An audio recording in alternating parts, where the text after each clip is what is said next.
Quero louvar a Deus pela oportunidade de estar com vocês. Hoje, quando eu estava vindo no caminho, pastor, eu estava me recordando do dia da inauguração aqui, lembra?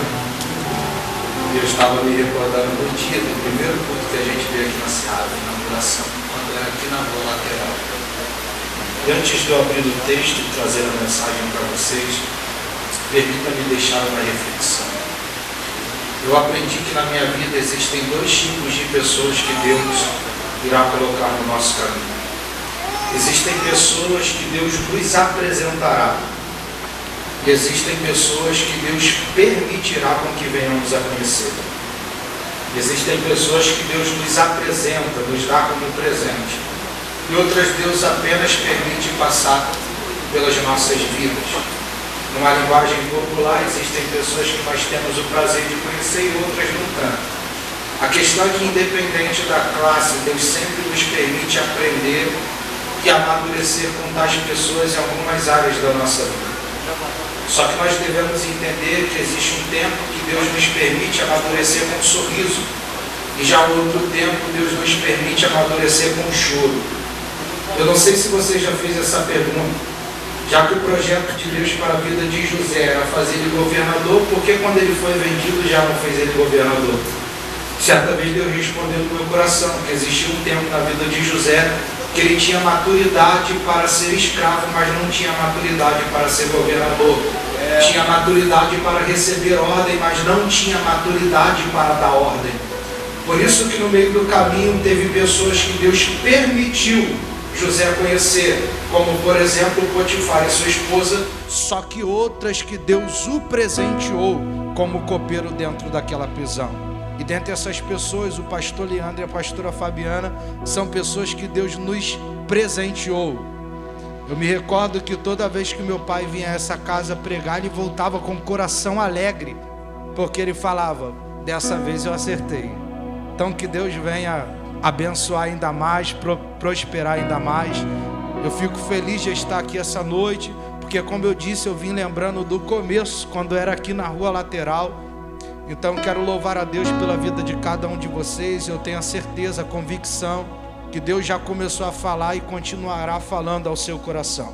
Dito isto, por favor, pegue sua Bíblia, abra ela comigo aí. Iremos ler dois textos que eu tenho certeza que irá falar muito contigo. Abra sua Bíblia comigo em Gênesis, capítulo 1, verso de número 28. Gênesis capítulo de número 1, verso de número 28.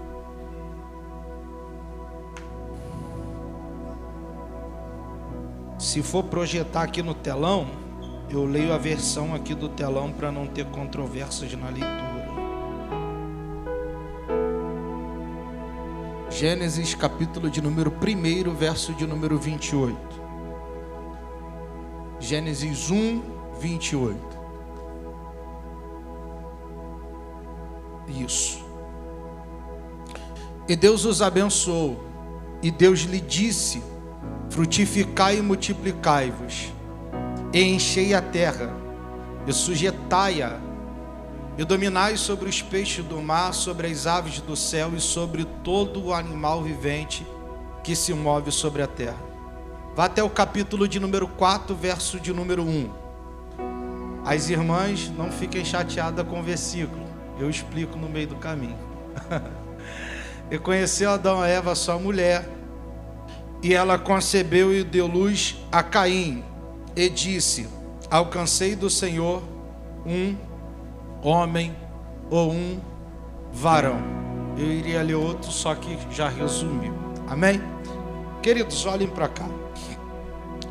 Ao meu ver, isso é uma opinião pessoal minha. O livro do Gênesis, ele vem a ser um dos livros mais ricos de toda a Bíblia Sagrada.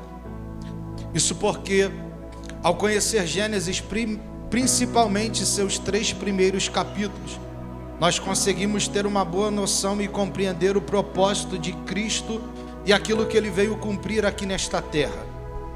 Gênesis capítulo de número 1, verso de número 1, nos apresentará o propósito central que está inserido em todo este livro.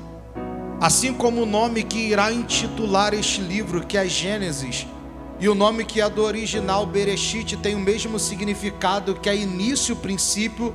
No primeiro versículo deste livro nós lemos este propósito central. Isso porque, como ora dito, o propósito central do livro do Gênesis é dizer e revelar a nós o início de todas as coisas. Será em Gênesis que teremos o princípio da humanidade. Será em Gênesis que vemos a primeira família constituída. Será em Gênesis que Deus estabelecerá a primeira aliança. Será em Gênesis que Deus dará começo à nação de Israel. Então, se você percorrer todo o livro de Gênesis, é um livro de inícios, princípios, e isso está inserido dentro do primeiro capítulo, no primeiro verso. E no princípio criou Deus os céus e a terra. O que começa a me chamar a atenção é o verso de número 2, porque o texto vai dizer: e a terra era sem forma e vazia. Perceba que no versículo de número 1 é nos dado um panorama geral, e no versículo de número 2 é nos dado os supostos adjetivos que Deus, da terra que Deus criou, no verso de número 1. Perceba que quando eu falei, eu não disse que são adjetivos literais daquilo que Deus criou, mas são supostos adjetivos da terra que Deus criou. Quando eu digo que são supostos adjetivos, eu falo isso porque eu percebo duas coisas que contradizem algumas verdades bíblicas. A primeira, o primeiro adjetivo que está sendo dado é que a terra é sem forma. A expressão aqui no original é torro, e torro no original não tem apenas o sentido de sem forma, mas torro no original tem o sentido de sem propósito. E eu não sei você, mas eu creio que tudo aquilo que Deus cria, tudo aquilo que Deus institui, tem um propósito pré-estabelecido por Ele. Sendo assim, Deus não cria nada, não constitui nada sem propósito algum. Isso já é um motivo para eu me alegrar, porque em meio a um tempo de tanta dor, tanto choro, se eu estou de pé hoje não é por um acaso, é porque Deus tem um propósito estabelecido comigo. Eu não sei se você consegue entender isso, mas eu estou dizendo, só de você chegar a esta casa hoje, não é algo natural. Você chegou porque Deus tem uma palavra para você, porque Ele tem um propósito com a sua vida. A segunda coisa que vai dizer é que além de ser forma era vazio. Isso daqui mexe muito no meu coração, porque eu observo que tudo aquilo que foi criado por Deus não foi criado para ser vazio da presença dEle. Ao contrário, eu vejo na Bíblia Sagrada que todo projeto de Deus é cheio da presença do Deus que é dono do projeto. E eu te mostro isso. Em Gênesis capítulo de número 7, verso de número 1, a versão King James se utiliza de uma palavra que eu gosto muito.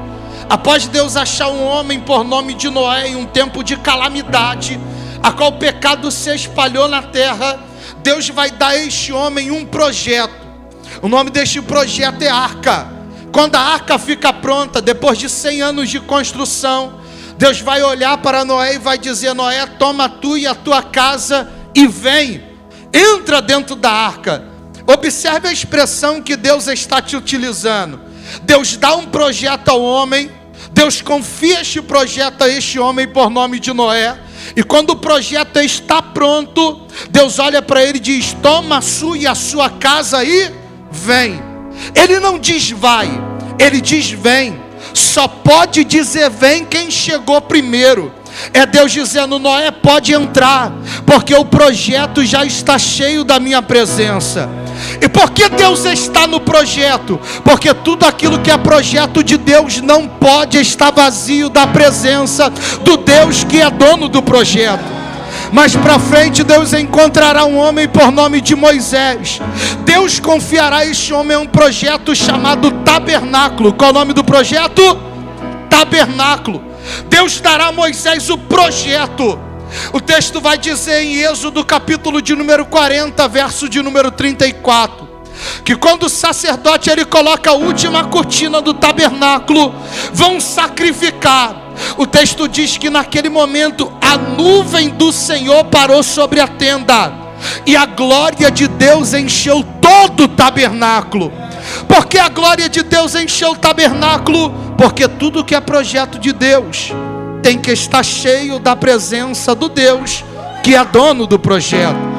Em 2º livro de Crônicas, capítulo de número 7, verso de número 1, o texto vai dizer que após Davi apresentar um projeto diante de Deus, de fazer uma casa ao Senhor, Deus diz: Davi, eu aprovo o projeto, só não aprovo a mão de quem vai construir. Davi dá esse projeto para o seu filho por nome de Salomão. E em 2 Crônicas, capítulo de número 7, verso de número 1, o texto diz que a casa, o templo, que hoje é conhecido como o templo de Salomão, mas era o templo do Senhor, está pronto. A Bíblia diz que vem o sacerdote, cutelo numa mão, cordeiro no outro, vai para o altar. Quando sacrifica, desce fogo do céu, consome o holocausto, e toda a casa fica cheia da glória do Senhor. Por que a casa está cheia? Porque tudo aquilo que é projeto de Deus não pode estar vazio da presença do Deus que é dono do projeto. Mas sabe o que eu acho extraordinário no Deus que nós servimos? É porque chega um determinado tempo que Deus muda a forma de encher os seus projetos. Para isso ele chamará um homem, um profeta por nome de Joel, que irá profetizar da seguinte maneira: porque haverá um dia, um tempo que eu encherei toda a carne, todos serão cheios. Eu não sei você, irmão, mas eu creio que tudo aquilo que Deus te promete, Ele cumpre na minha e na sua vida. Eu vou repetir isso daqui porque o pastor levantou a mão e ele pegou, mas eu creio que tudo aquilo que Deus te prometeu, Ele vai cumprir na sua vida. E já que Ele prometeu, existe um tempo determinado para o cumprimento da promessa. Atos capítulo de número 2, como foi mencionado aqui, diz que estando todos reunidos no mesmo lugar, assim como no dia de hoje, ouviu-se um som de um vento veemente e impetuoso, que encheu toda a casa e aqueles que estavam assentados nela. Eu repito, não encheu apenas toda a casa, mas encheu todos aqueles que estavam assentados nela. Eu não sei se você pegou até aqui, mas eu vou melhorar. O que eu estou dizendo é que antes de Atos 2, Deus enchia a madeira da arca. Antes de Atos 2, Deus enchia a tenda do tabernáculo. Antes de Atos 2, Deus enchia a parede do templo. Mas depois de Atos 2, Deus enche todo aquele que se propõe em estar na presença dele. Eu não sei se você entendeu, mas você não nasceu para ser vazio da presença de Deus. Você nasceu para ser cheio da presença dele. Mas sabe por que nos esquecemos disso? Porque o diabo tem tentado tirar da nossa memória que nós somos um projeto feitos pela mão de Deus. Deus não terceirizou esse projeto, Ele mesmo fez. Os jovens que estão aqui, quando vocês chegaram no colégio, a sua professora de ciência disse que você foi feito uma evolução no macaco. Só que é mentira. Você foi feito à imagem e à semelhança de Deus. Porque o diabo sabe que quando ele tirar isso da nossa memória, logo ele estará colocando um selo de vazio da presença de Deus em nós. Só que eu vim te dizer aqui essa noite, você não é obra de acaso. Você não é fruto de uma relação sexual entre teu pai e a sua mãe. Você é obra de Deus, você é um projeto feito pelas mãos dele. E é isso que eu vim te dizer. Projeto de Deus não pode ficar vazio da presença dele. Então eu não sei como você entrou, mas eu sei que nessa conferência profética você sai daqui cheio da presença do Espírito Santo. E eu sei que tem pessoas que entram num ambiente como esse, que ouvem os louvores, e eu achei esse refrão maravilhoso. Ouça a nossa oração, experimente nossa adoração, pedimos sua autorização. Irmão, o que é isso? E talvez você chegue aqui e vê um monte de gente doida, e você fala, porque eles louvam e eu não sinto o que eles estão sentindo. É porque copo cheio não pode receber um novo elemento dentro dele, irmão. Só que Deus está te convidando essa noite, esvazie-se de si mesmo, que eu te farei mais uma vez cheio da minha presença. questão é, já que tudo que Deus faz é cheio da sua presença, porque o texto diz que a terra estava vazia. A Bíblia ela auto-responde as suas perguntas. Eu quero que você grave isso, por favor, principalmente a juventude. Todo questionamento bíblico que você tiver, a Bíblia vai te responder. E a Bíblia diz que existe um espaço de tempo entre o verso de número 1 e o verso de número 2. Ezequiel 28, verso de número 13 ao 19 diz o que aconteceu. Apocalipse capítulo de número 12 também dirá o que aconteceu. No verso de número 1 Deus cria, no verso de número 2 existe uma queda. Lúcifer cai sobre a terra ao ponto de Lucas, Jesus dizer, eu vi ele caindo como um raio sobre a terra. A queda fez o projeto que antes estava cheio se tornar vazio. E aqui eu aprendo uma verdade, é que toda queda faz o projeto que um dia foi cheio se tornar vazio. Só que existe uma expressão aqui no texto que se torna corriqueira a partir do verso de número 3. A expressão é, e disse Deus. E disse Deus. Isso mexe comigo porque Deus, sendo Deus, Ele poderia reajustar as coisas de muita maneira, pastor. Ele poderia dar uma ordem, o anjo for lá e fazer aquilo que Ele mandou. Só que a Bíblia diz, e disse Deus. E eu não sei se você vai pegar isso daqui que eu vou dizer agora, mas eu entendi porque Deus decidiu reconstruir e voltar a encher através do seu dizer. Porque Ele está aqui nos revelando uma verdade, que se a queda fez o projeto ficar vazio, a palavra de Deus tem o poder de fazer o projeto voltar a ser cheio. Ah, irmão, eu vou dizer isso daqui mais uma vez. Se a queda faz o projeto ficar vazio, a palavra faz o projeto voltar a ser cheio. Você está nessa noite no melhor lugar do mundo, porque o local onde a palavra é pregada também é o local onde a palavra se manifesta. Deixa eu liberar uma palavra sobre você aqui esta noite. Aqui está sendo pregada a palavra. Você sairá daqui cheio, e o efeito dessa palavra não irá se restringir apenas a esse ambiente, mas quando você chegar em casa, alguém lá estará diferente, porque a presença de Deus invadirá. Perceba, através do poder da palavra, Deus voltou a encher aquilo que estava cheio. Só que eu acho aqui interessante, porque o texto vai dizer no verso de número 1, e criou Deus. A expressão criar aqui tem um sentido de Ele fez do nada, do nada Deus fez. E existem duas coisas aqui que me chamam muita atenção. Porque se do nada Deus fez, significa que tem o sentido de Deus ter o poder de do nada fazer tudo. Deus tem o poder de do nada fazer tudo. Só que aí eu te faço uma pergunta. Se Deus é Deus que tem o poder de do nada fazer tudo, imagina o que Ele pode fazer com o recurso que Ele já colocou na sua mão. Não vou dizer isso daqui, irmão. Deus tem o poder de do nada fazer tudo. Imagina o que Ele pode fazer com aquilo que Ele já colocou na sua mão. Só que o nosso problema é que a gente tende a ver o que está na mão dos outros. A gente quer pregar como a pastora prega, quer louvar como ela louva, quer fazer como alguém faz, quando na verdade Deus já colocou uma arma poderosíssima na sua mão. E a notícia que eu tenho para te dar, Deus não vai mudar o que Ele colocou na tua mão, mas Ele vai começar a fazer você entender que você precisa trabalhar com isso que Ele já te confiou. Eu percebo isso porque Deus não muda as nossas armas, pastora. Olha para cá, Paulo, capítulo de número 9 de Atos, vai dizer que ele pediu cartas ao sumo sacerdote. Deus tem um encontro com ele no meio do caminho. As cartas que Paulo antes usava para ferir, ele começou a usar cartas para curar. A ferramenta é mesmo. Só Deus que se apresentou para Paulo e fez ele mudar. O que eu estou dizendo é que desde quando nasceu, Deus colocou ferramentas em suas mãos. Ele não vai mudar essas ferramentas, mas Ele vai trabalhar contigo para você aprender a mexer com as ferramentas que Ele te deu.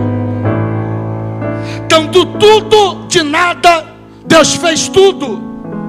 Deus tem o poder de do nada fazer tudo para as nossas vidas. Deus vai criar o homem. E eu quero que você esteja atento ainda, porque eu quero chegar no foco da mensagem para você. Deus cria o homem. E que eu acho interessante que, como eu disse, quando Deus cria o homem, Deus faz com suas próprias mãos. Deus vai criar esse homem. A Bíblia diz que Deus sopra na narina desse homem. O homem foi criado à imagem e semelhança de Deus. Isso daqui eu acho extraordinário, porque a mesma Bíblia diz que Satanás foi expulso do paraíso porque tentou ser igual. Diz que o homem foi criado para ser a semelhança, a imagem. O diabo tentou puxar tapete para ser igual, só que você já nasceu sendo imagem. Significa que você não precisa lutar para ser aquilo que Deus já te fez nascer para ser. Deus vai criar o homem. E quando Deus cria o homem, Deus dá 3 ordens ao homem. Quantas ordens? Não está fraco, irmão. Quantas ordens? Crescei, multiplicai e dominai. Era simples, pastora. Crescei, multiplicai e dominai. Existiam 3 ordens de Deus para o homem. Só que nós sabemos que no meio do caminho a aliança que Deus constituiu com o homem vai ser quebrada. E alguém diz que essa aliança é quebrada porque Adão comeu do fruto. Eu já penso diferente. Eu penso que na verdade comer do fruto foi a consequência de uma legalidade que Adão abriu no passado. Até porque eu não creio que alguém dorme cheio do Espírito Santo e acorda vazio da presença dele. Eu não creio que alguém acorda animado e de repente quando vai dormir está desanimado, da noite para o dia desvia. Não, Adão ele quebrou um princípio de Deus, que era dominai. O que Deus disse para Adão é domina. Só que a partir do momento que ele deixa de dominar para se sujeitar aos seus desejos, ele cai. Enquanto Deus falou para Adão de maneira simples: enquanto você estiver na minha presença, não é a terra que te domina, mas é você que domina sobre essa terra. Tem gente perdendo para os seus desejos, porque se afastou de Deus, irmão. Entenda uma coisa: Deus nunca se afastou do homem, foi o homem que se afastou de Deus. E eu te provo isso: quando Adão caiu, Deus desceu do mesmo jeito. Antes de Adão comer do fruto, Deus descia. Depois que Adão comeu, Deus continuou descendo. Só que tem algo que me chama a atenção aqui, que antes, quando Deus descia, Adão se apresentava. Só que depois que Adão pecou, quando ouviu a voz de Deus, ele se escondeu. Sabe o que é que isso me ensina? Que todos nós em algum momento da nossa vida iremos ouvir a voz de Deus, e já ouvimos. Só que os sensíveis se apresentam, enquanto os sensíveis se escondem. E a pergunta que eu faço é: quem é você esta noite? Aquele que se esconde quando Deus te chama, ou aquele que se apresenta quando ouve a voz do Criador? Adão vai se esconder porque caiu, porque pecou. Só que só para alegrar o teu coração, porque o inimigo pensou que ia ficar desse jeito mesmo e a humanidade já está caída. Só que Paulo vem dizendo: se por um Adão o pecado entrou, pelo segundo Adão, que é Cristo Jesus, o pecado foi perdoado. Se por um homem o homem conheceu a morte, pelo outro homem o homem ganhou o direito à vida eterna. Adão cai, transgride, ao ponto do texto dizer que ele se esconde. E aqui eu entendo porque Paulo diz que não se vergonha do Evangelho. E porque Cristo vai dizer que o pilar do Evangelho é amor. Porque tem 2 coisas que Adão perde no meio do caminho quando cai. A primeira é o amor. Tiago, como você sabe que Adão perde o amor? Simples: porque quem ama não se esconde. Se eu ainda me escondo daquilo que Deus tem para mim, é porque eu ainda não amo o suficiente. Porque quem ama não vê limite para estar na presença do amado. a segunda coisa que eu aprendo depois que ele perdeu o amor é que ele, por quebrar aliança, ele começou a ter vergonha de ter aliança com Deus. Porque eu aprendi uma coisa, irmão: quem tem vergonha de mostrar aliança é amante. Noiva não. Tem o prazer de mostrar e declarar a aliança que tem para o noivo. Quem se esconde quando alguém vê e vê é quem está no erro, quem está com amante. Mas quem é esposo não, tem o prazer de mostrar quem ele serve, tem o prazer de mostrar quem ele ama. E é isso que eu tenho estado preocupado. Eu ministro lá para os nossos jovens: não podemos ser uma geração que mostra ter intimidade do lado de dentro, mas se esconde do lado de fora. Uma geração que coloca uma máscara de intimidade enquanto entra na igreja, só que coloca folhas para se tampar e se esconder do lado de fora. Deus está em busca de uma geração que adora aqui, mas também adora dentro de casa. Que adora aqui, mas também adora no colégio, onde você está servindo, onde você está trabalhando. Irmão, não seja o Adão do jardim aqui, o Adão fora do jardim lá. Porque o mesmo Deus que te enxerga aqui, Ele também te enxerga lá. Eu vou dizer isso daqui mais uma vez: os olhos do teu pastor talvez não te enxergam lá, só que os olhos de Deus continuam te enxergando. Certa vez um casal caiu, pastor, e no gabinete o pastor chamou esse casal. E quando esse casal entrou, tinha um lençol no gabinete. E o pastor falou assim: ó, faça a mesma coisa que vocês fizeram. Aí o casal ficou tímido, porque o pastor estava lá. O pastor disse: vocês têm vergonha do meu olhar, só que vocês não têm vergonha do olhar de Deus. Ai, irmão, Deus continuou se apresentando. Deus não se afastou, foi Adão que decidiu se afastar de Deus. Se no princípio Deus deu 3 ordenanças, depois da queda Deus vai dar 3 sentenças. No começo, 3 ordens. Depois da queda, 3 sentenças. Deus olha para Adão e diz: Adão. Adão vai dizer: foi a mulher diz: é a serpente. Deus diz: reúne os 3 num gabinete. Primeira sentença: Adão, você vai comer agora do suor do teu trabalho. Serpente arrastará o seu ventre sobre a terra. E eu fiquei me perguntando por que Deus deu essa sentença ao serpente, de arrastar o ventre sobre a terra. Mas Ele deu porque a serpente deu lugar para o diabo. Entenda isso: todo aquele que dá lugar para o diabo, pode observar a vida dele, nunca está de pé, sempre está com a vida se arrastando. E a terceira sentença que Deus dá é a mulher: multiplicarei a dor no dia que tu deres à luz, e terá filhos com dor. O que me faz entender que antes não teria dor, só que após iria doer para gerar.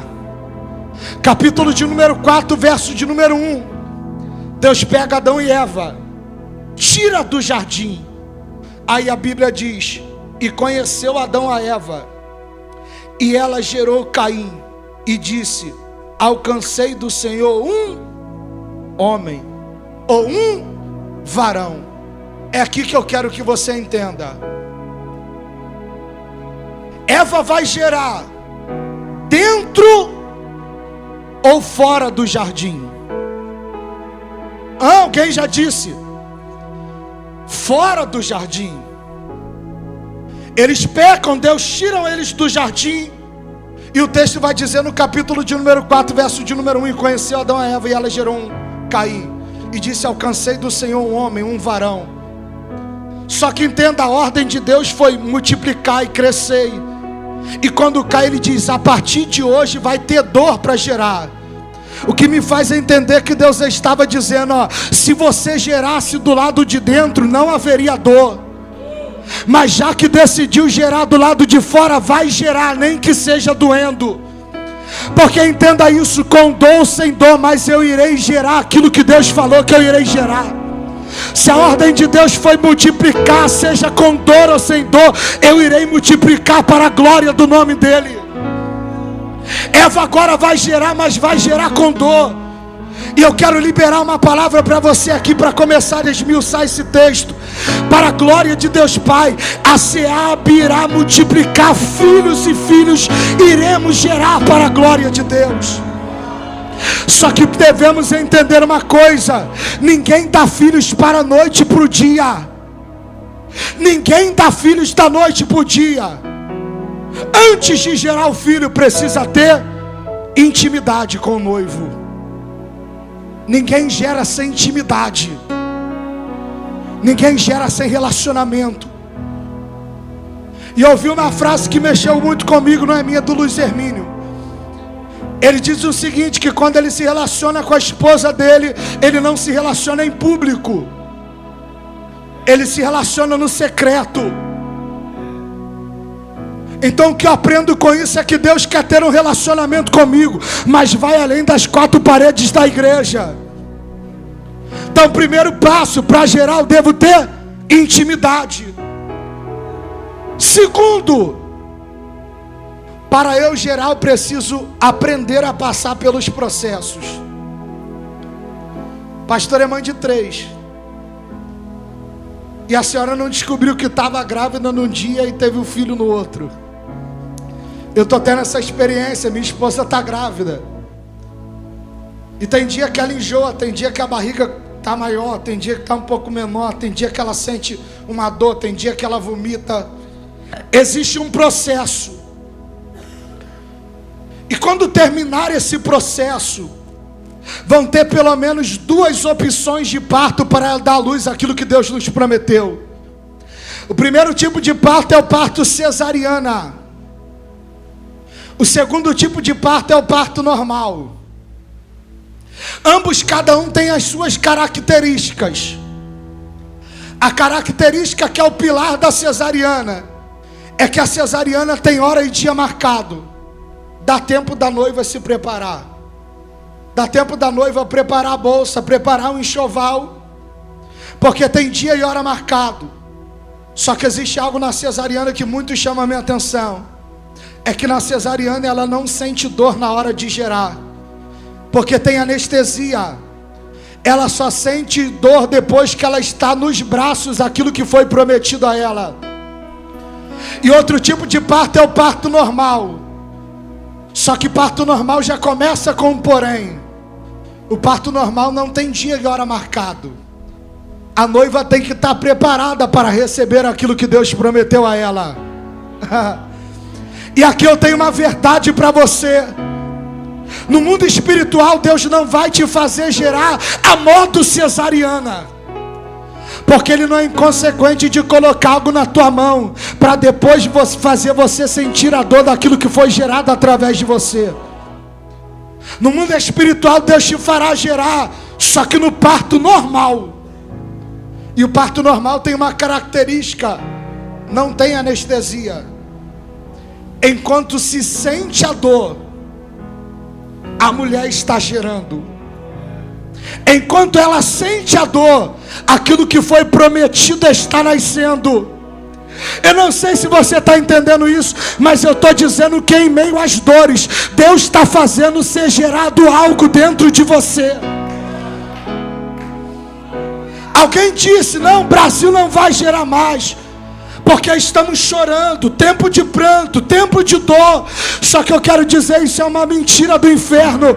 Enquanto nós choramos, Deus tem nos feito gerar. É por isso que tem processos que não entendemos, porque Deus permitiu, porque Deus me fez perder, porque Deus permitiu alguém se levantar contra mim, porque alguém que me chamava de amigo me traiu. É porque em meio a esta dor, Deus está gerando algo dentro de você. Eu posso dizer algo aqui? Enquanto você chega aqui e grita, Deus está puxando algo para fora de que está dentro de você. Enquanto você chega aqui e dá o teu glória a Deus, você louva. É como se Deus estivesse começando a gerar algo de dentro de você. Enquanto a mulher sente dor, ela está gerando. Enquanto ela sente dor, está sendo colocado para fora. Só que, como eu disse, existe um processo para isso. Existe um processo. Porque quando acontece o processo do parto normal, ela não simplesmente sente uma dor e vai para o hospital. Ela começa a sentir contrações. A bolsa estoura. A mulher sai correndo para o hospital. Pega o que tiver pela frente e corre. Só que olha que interessante. Quando a mulher chega no hospital, a primeira coisa que o médico vai verificar é a dilatação. Verdade ou não é? As mães não me deixam mentir. Só que às vezes ela chega sentindo dor, e quando se verifica a dilatação, não está apto o suficiente para o bebê passar. É verdade ou não é? Eu não sei como é que está agora. Só que antigamente era comum você chegar no hospital e ver uma mulher com um barrigão gigante andando no hospital, caminhando pelo hospital. Porque já que está sentindo dor, mas não dilatou o suficiente, caminha para acelerar esse processo. O homem que é sujeito macho, se a minha esposa está com dor, o médico manda ela caminhar, eu vou falar: doutor, caminhar com dor? Certamente o doutor falaria para mim: é para caminhar com dor. Caminha doendo. Aí você fala: Tiago, você não sabe a dor que eu estou sentindo. Deixa eu te falar uma verdade. O fato de você não querer caminhar em meio a essa dor não te tira do processo, só te deixa mais tempo dentro dele. Então, quer saber? Chorando, caminha. Gemendo, caminha. Sentindo dor, continua caminhando. Porque entenda isso, pode não ter saída, mas enquanto você caminha, Deus está abrindo o mar ao seu favor. Só que tem algo aqui muito interessante, porque eu nunca cheguei no hospital e eu já vi essa cena de ver uma mulher caminhando. Ela está com dor, está caminhando, porém não caminha sozinha. Não caminha sozinha, pastor. Permita-me, pastor.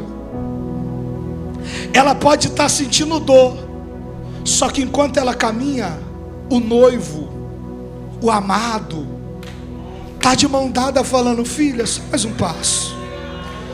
Caminha só mais um passo. Se tu tropeçar, fica tranquilo, eu estou de mão dada contigo. Eu não sei se você está entendendo, o processo pode ser dolorido, mas em meio a essa dor você não caminha sozinho. Tem um noivo de mão dada com você. Você acha que em meio aos processos da vida você está de pé porque você é forte? Está nada. Está de pé porque você é bom? Está nada. É porque no momento da dor o noivo estava de mão dada contigo, dizendo: aguenta mais um pouco, só dá mais um passo, caminha mais um. Por gentileza, se você puder, de maneira profética, fale para essa pessoa que está do teu lado: caminha mais um pouquinho. Não, o noivo está do seu lado. Aguenta mais um pouco, irá ser gerado aquilo que Deus te prometeu. É só mais um pouco. Caminhou, verifica-se mais uma vez. Só que aqui está algo extraordinário, porque eu disse que a mulher sai de casa sentindo contrações. Só que as contrações, ela tem tempo. Quando sai de casa, contrai de 10 em 10. Chegou no hospital de 5 em 5. Caminhou de 1 em 1. Na hora de nascer, não tem mais intervalo da dor, pastor. E é nesse momento que alguém pensa: não vai aguentar, vai morrer. Só que eu falei isso aqui. É em meio às dores que Deus tira para fora aquilo que está sendo gerado em você.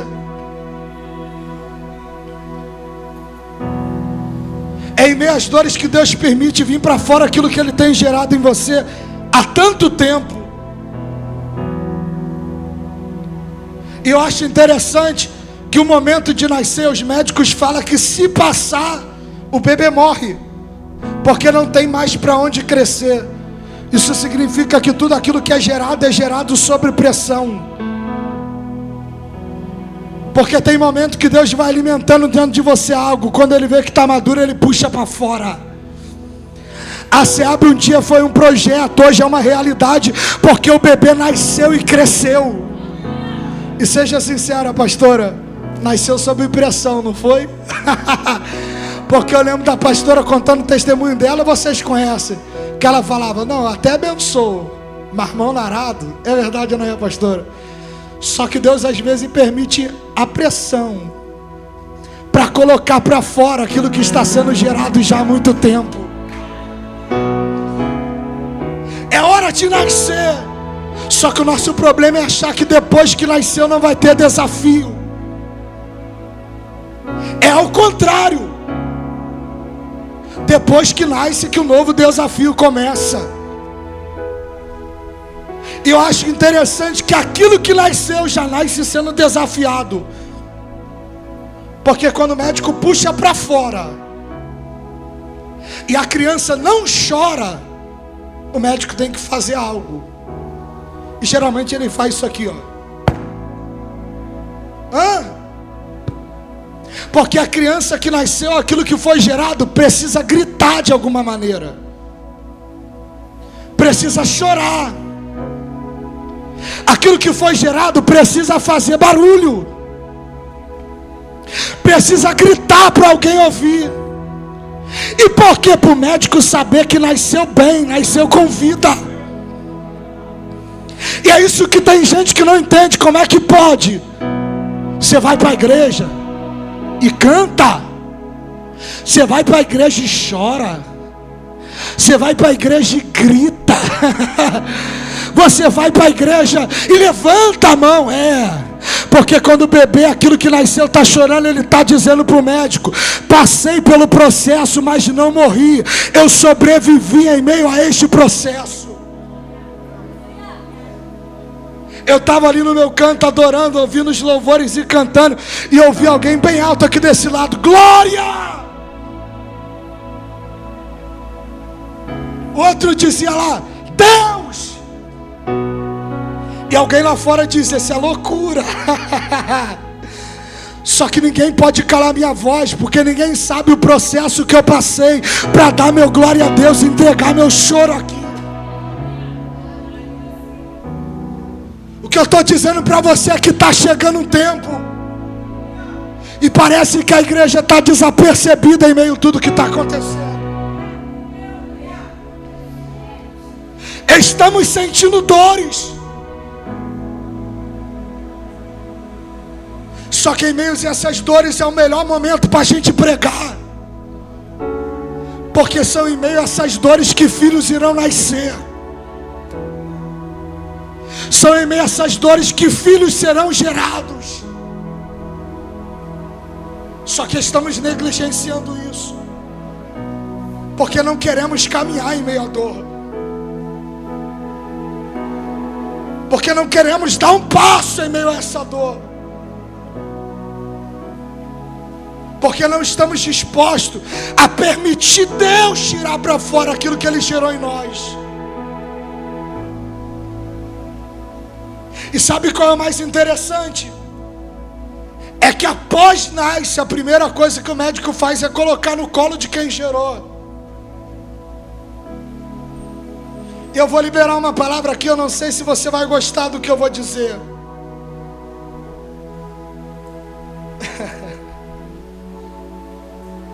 A minha esposa às vezes tem algumas experiências engraçadas, e eu também.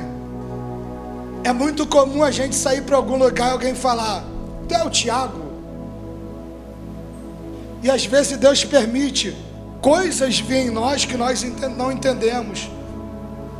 Só que quando conversamos foi alguém que foi tocado, alguém que foi gerado em uma mensagem, alguém que foi curado.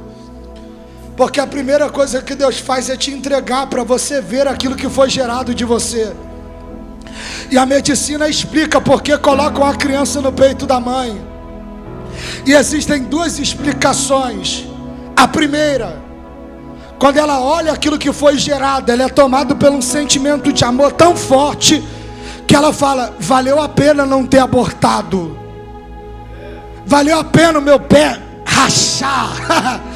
Valeu a pena ser pressionado por dentro. Eu estou te dizendo que quando esse tempo passar, iremos olhar para trás e dizer para Deus: valeu a pena não desistir. Valeu a pena continuar caminhando.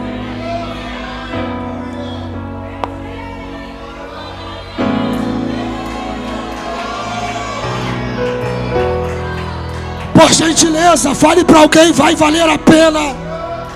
Não desista, por favor.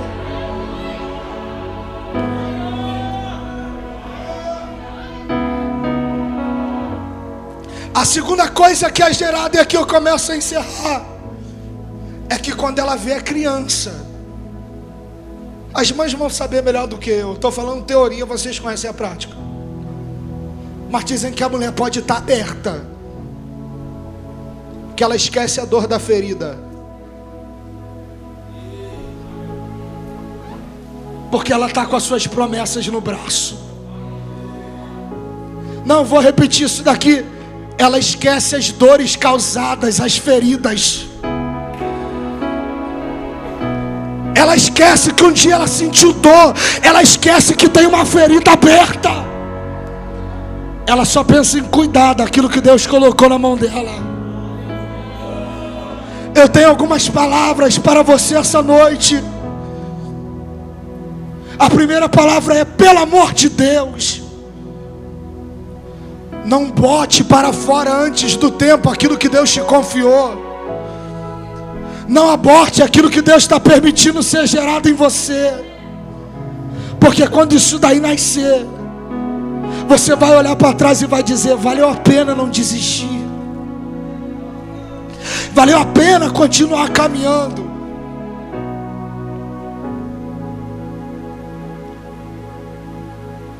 Vai ter um tempo na sua vida que você vai olhar para trás e vai ver que valeu a pena cuidar daquilo que Deus confiou a você. Eu acho engraçado, porque minha esposa vira e mexe e fala, ela fala: o meu corpo não é mais meu. E aquele que se relaciona é assim, não tem mais a sua vida por sua, mas tem a sua vida como a vida do amado. Tem a sua vida por prazer em fazer e gerar aquilo que o amado tem permitido. E a palavra que corta em você essa noite, corta em mim. Porque a verdade é que no meio do caminho vai haver momento que você vai pensar parar em desistir. Que você vai dizer para Deus: não, em meio a esse processo eu não dou mais nenhum passo. E para esses tempos que eu fui entender o que é essa dor, e entender o que Jonas passou, eu entendi o que Jonas passou e por que Jonas quis desistir quando ele profetizou. É porque tem hora que a gente faz e a gente vê o resultado da nossa pregação na vida dos outros e fala: Deus, cadê na nossa? Só que Deus fala: calma, porque quando foi gerado aquilo que saiu de você, você vai se esquecer das suas vontades, dos seus desejos, e você vai começar a se doar para aquilo que eu coloquei nas suas mãos. A conferência aqui é fluindo para as nações. Só que deixa eu te dizer uma coisa: Deus não vai apenas fazer você ir, Deus não vai apenas fazer a sua voz chegar, mas Deus fará com que vidas venham ser geradas através de você. Se coloque de pé em nome de Jesus.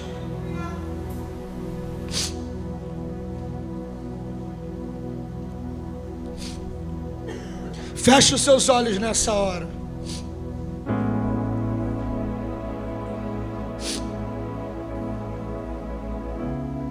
Eu quero que você coloque a mão no seu coração. Se o ministério de louvor quiser.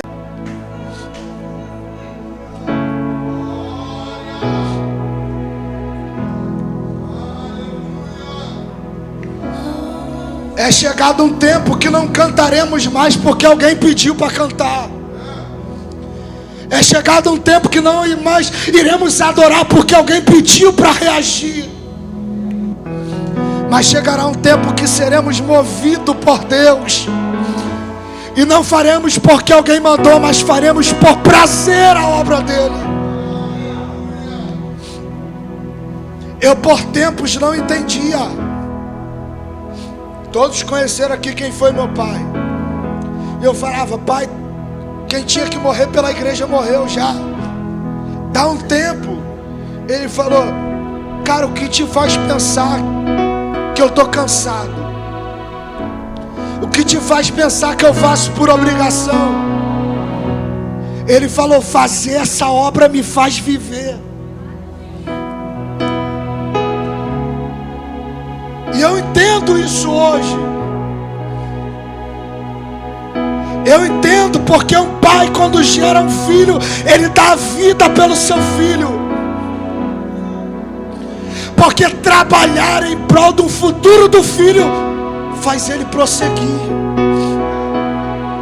E é chegado esse tempo em nossas igrejas que fazer a vontade de Deus não será apenas em um momento, mas nos moverá e nos dará sentido para viver.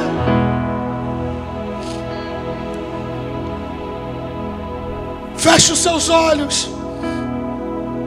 Coloque a mão no seu coração. Como eu disse, eu não sei como você entrou, mas você sai nessa noite cheio do Espírito Santo de Deus. Você vai sair daqui nessa noite com vontade de abrir o seu vidro do carro e falar de Jesus para quem está lá naquele sinal. De chegar no teu colégio, do teu jeito, pegar alguém pela mão e orar por ele. Porque é em meio a esse tempo que Deus nos fará gerar filhos. É em meio a esse tempo que Deus nos fará frutificar.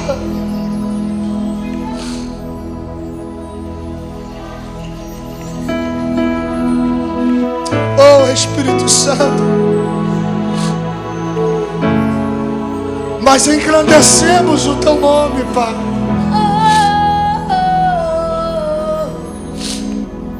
Pai, que a partir de hoje não venhamos apenas pregar uma mensagem, mas que a nossa vida possa ser uma mensagem para quem não te conhece.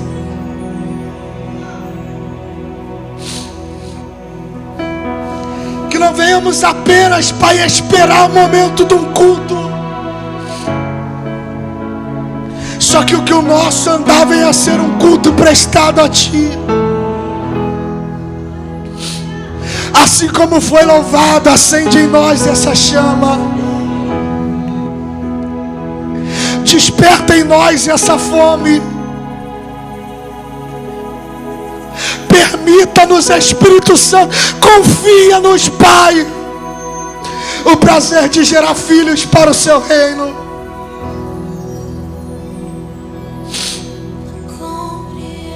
Alguns sentirão dores de parto por esses dias.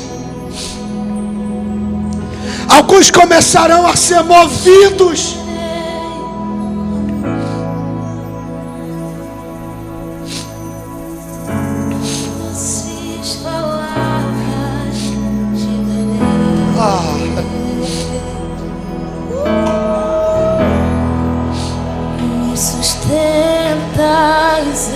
Bota para fora aí.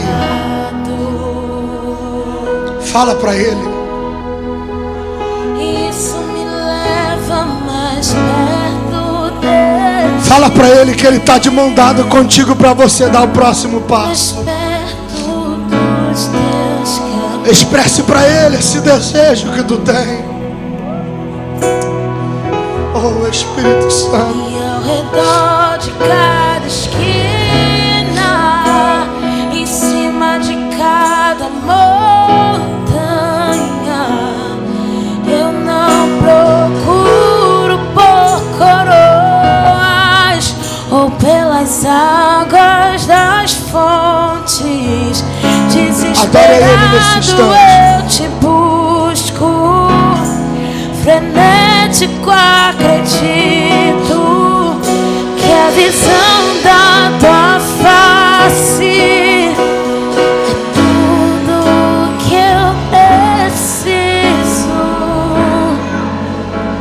eu te direi, vai valer a pena,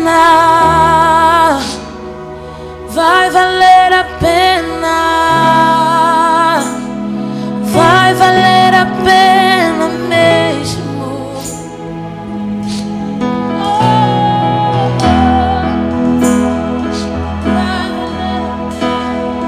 Olhe para cá, que aqui eu encerro.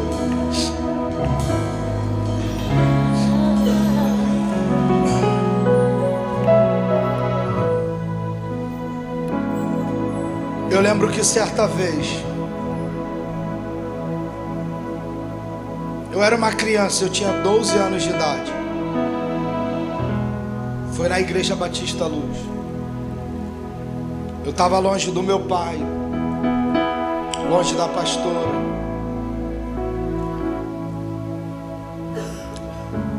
E o pastor José Mauro, que foi meu pastor, ele falou assim, ó: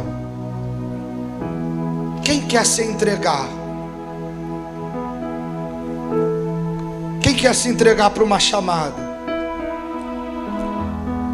Quem quer colocar a sua vida voluntariamente no altar?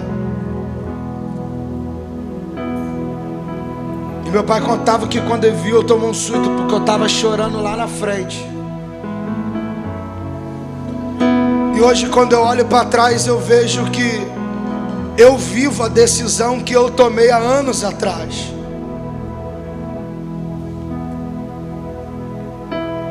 E Deus nesse tempo está em busca de voluntários para isso.